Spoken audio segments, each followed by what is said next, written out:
laseme masina ära, siis hakkame rääkima. Kuna eestlased arvavad, et poliitikud on rikkad, eks ole, siis ma annan ühe väga sellise täpse informatsiooni. Võib-olla volikogu ei peaks otsustama kasside kiibistamist. Tere kõigile vaatajatele. Täna on 21. mai ja hiljuti on lõppenud volikogu ja sellel korral teeme me opositsiooni poolt ka volikogu istungi kokkuvõtte. Andrus, millest me täna rääkisime?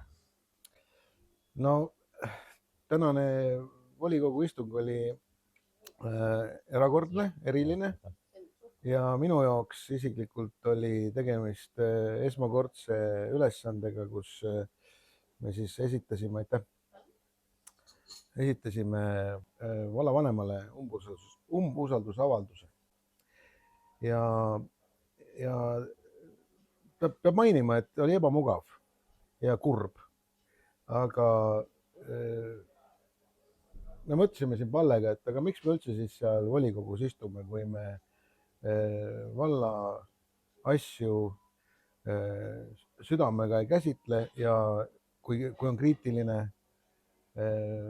teema, siis seda üles ei too ja kui seda kriitikat juba on nii palju, et ajab igatpidi üle, siis tulebki võtta mingid meetmed või teha mingi otsus ja see otsus oli täna umbusaldusavaldus. Kuidas see välja kukkus, et ütleme nii, et tegemist oli rahuliku, soliidse ja sellise külma loogikaga, ei olnud isiklikku emotsionaalset osakaalu seal.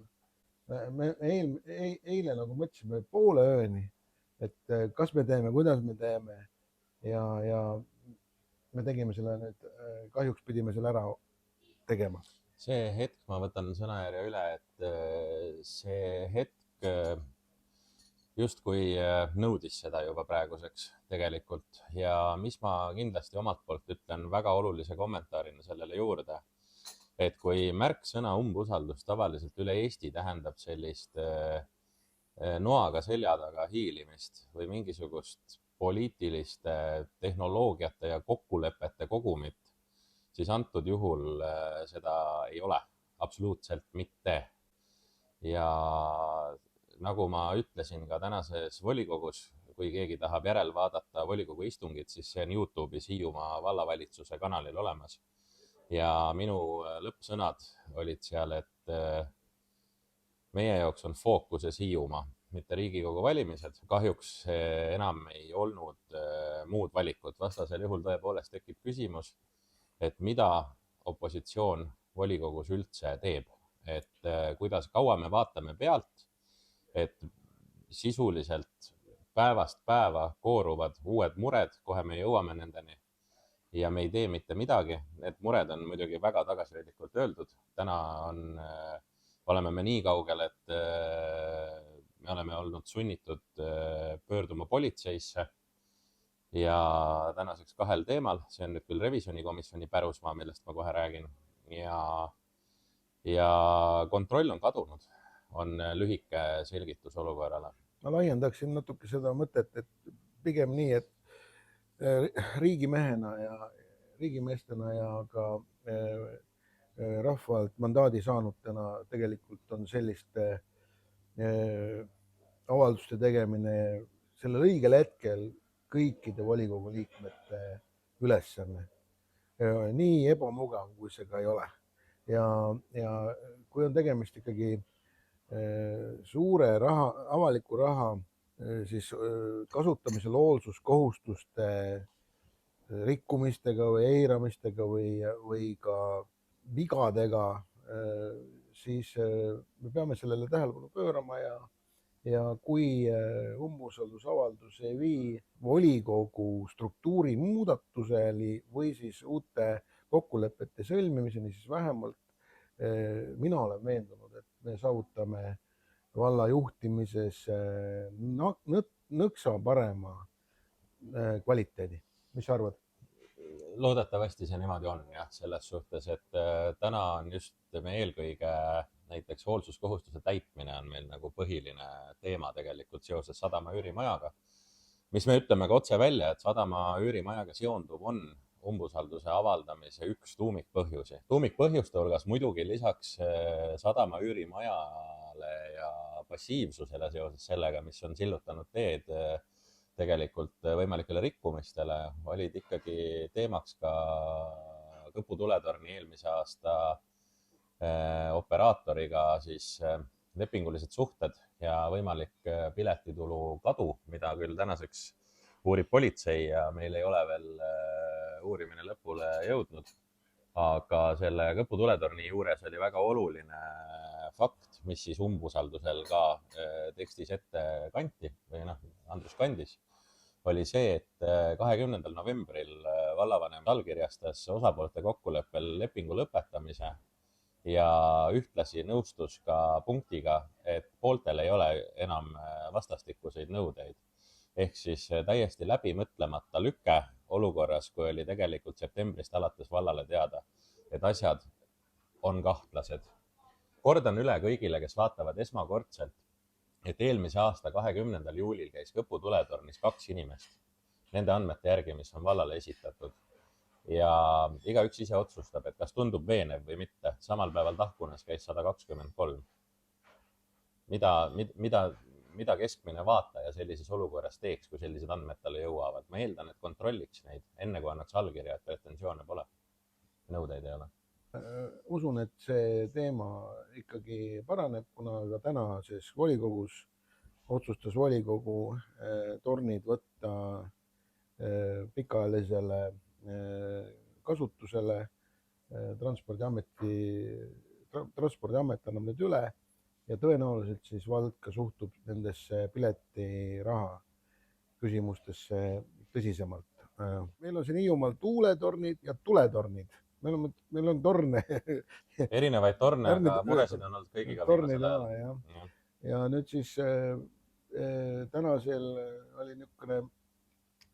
tänasel volikogul oli siis selline teema, kus siis me umbusaldasime ka seda juhtimisstiili sealt otsast, et tuuletorni eelarvedistsipliin on ikkagi täiesti kases, metsamehena öeldes. Aga samal ajal näiteks lisaeelarves siis kärbitakse nende asutuste või vallaorganisatsioonide eelarveid, kes on tegelikult eelarvedistsipliinist pingsalt kinni hoidnud ja samas ei tehta minu arvates piisavalt jõupingutusi, et siis neid, kes nii-öelda natukene vabamalt või seda eelarvedistsipliini käsitlevad, nende suhtes ei võeta hoolsuskohustust piisavalt hästi ette. Et see oli nagu järgmine teema, mis oli meie paari lausega kokkuvõttes siis, et meil on tuuletorn valla allasutus ja seal on selgelt pidevalt suurenev miinus ja selle olukorra ees ollakse nõutud ja ta ületas ka eelmisel aastal oma planeeritud eelarvet 41 000-ga. Samal ajal meil ei ole mõeldav, et lasteaiad ja koolid läheksid 41 000 eurot üle eelarve. Et see on taaskord, kui jõuab ikkagi valla juhtimise juurde välja. Toetused kasvavad, puudujääk kasvab. Kui me võtame näiteks 10 aasta kontekstis, siis me räägime juba miljonist eurost vähemalt. Et nüüd meil tekib küsimus, et kas me selle miljoni euro peame panema sellisel kujul munitsipaalkeegli ja munitsipaalõlle müümisesse. Et see on haruldane loogika ja samal ajal meil on puudu 100 eurod haridusasutuste või siis kus tehakse eelarvekorrektuure. Kus tehakse eelarvekorrektuuri negatiivses vaates. Ehk siis nüüd tekib see paratamatult selline küsimus, et kas see on valla nii-öelda põhiülesanne või põhieesmärk selliseid tegevusi kinni maksta või on need põhiülesed teistsugused, eks ole. Seal see maailmavaateline vaidlus on ka praegu üleval. Aga see ei tähenda seda, et kui selline otsus on tehtud, siis peab olema järgitud hoolsuskohustus kõikidel juhtimistasanditel. jah, kuni vallani välja ja jah, vastutav isik on vallavanem. jah, Ehk siis selle punkti kokkuvõtteks hästi lühidalt umbusalduse tuumiku põhjustest, miks seda täna tehti, moodustasid suutmatus Sadama üürimaja OÜ kontekstis kaitsta avalikku raha ja olla põhjalik, vääriline partner erasektorile. Vald ei ole täitnud hoolsuskohustust. Tähelepanu on meie arust sisuliselt 0 ja teine erasektori partner teeb kõike, mida ta tahab. Vald ei tea mitte millestki mitte midagi. Teiseks siis tuletornide jutt, mis me küll põhjalikult rääkisime lahti, et lõpetatakse ära leping, pannakse allkirja alla, lastakse operaator minema ja nüüd politsei uurib asja, eks ole. Lihtsalt piinlik lapsik viga lepingu lõpetamisel. Ja kolmandaks, aastaid kestnud ja pidevalt süvenev tuuletorni miinus, millele on lisandunud finantsdistsipliini rikkumised. Ehk siis... Enne kui me läheme nüüd sinu selle teise teema juurde, et Palle on ka meie revisjonikomisjoni esimese punkti lõpetamegi sellega ära tegelikult.